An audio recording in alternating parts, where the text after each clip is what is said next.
अस्सलामुअलैकुम। कैसे हैं सब दोस्त? मैं उम्मीद करता हूँ हम सब खैरियत से होंगे और हम भी आप लोगों की दुआ से खैरियत से हैं।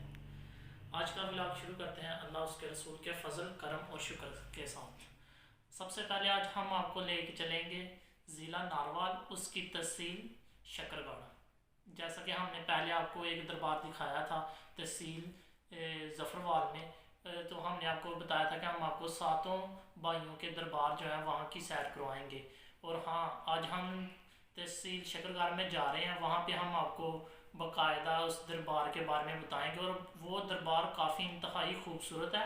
वहाँ पे काफ़ी ज़्यादा पार्क का भी अहतमाम किया गया है, जो वहाँ पे लोग काफ़ी ज़्यादा आते हैं और बैठते हैं वहाँ पे और दुआ शुआ करते हैं। और उसके अलावा वहाँ की एक और ख़ासियत ये है, उस बाबे का नाम है बाबा शहीद, जो कि बाबा शहीद के नाम से जाना जाता है। बाबा शहीद के नाम से वैसे दो दरबार हैं।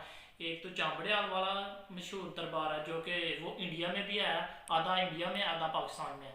एक दिन उधर मेला होता है इंडिया में, एक दिन पाकिस्तान में मेला होता है। और ये जो है ना, ये भी बाबा शहीद के नाम से जाना जाता है। इसकी मशहूर जो एक खासियत ये है कि वहाँ पे जो बालन वगैरह है ना, अगर वो गीली लकड़ियाँ वगैरह हों, जो भी हों, वहाँ पे आप देखेंगे काफ़ी ज़्यादा दरख्त होंगे। वहाँ से आप बालन को उसी वक्त काटें और उसी वक्त आग लगाएंगे तो उसको आग इजीली लग जाएगी। और हाँ, जिन दोस्तों ने हमें आज यार सपोर्ट किया और जिन लोगों ने हमारे चैनल को ज्वाइन किया है, हम उनको खुशामदीद कहते हैं। और इंशाल्लाह हम उम्मीद करेंगे कि आप हमारे चैनल से काफ़ी सीखेंगे और खूब इंजॉय करेंगे। चलें आए, आज हम आपको लेके चलते हैं शकरगढ़ में, जो कि सरजाल के नाम, सरजाल बाबा शहीद के नाम से वहाँ पे दरबार है। वो वहाँ पे आपको लेके चलते हैं, चले आए।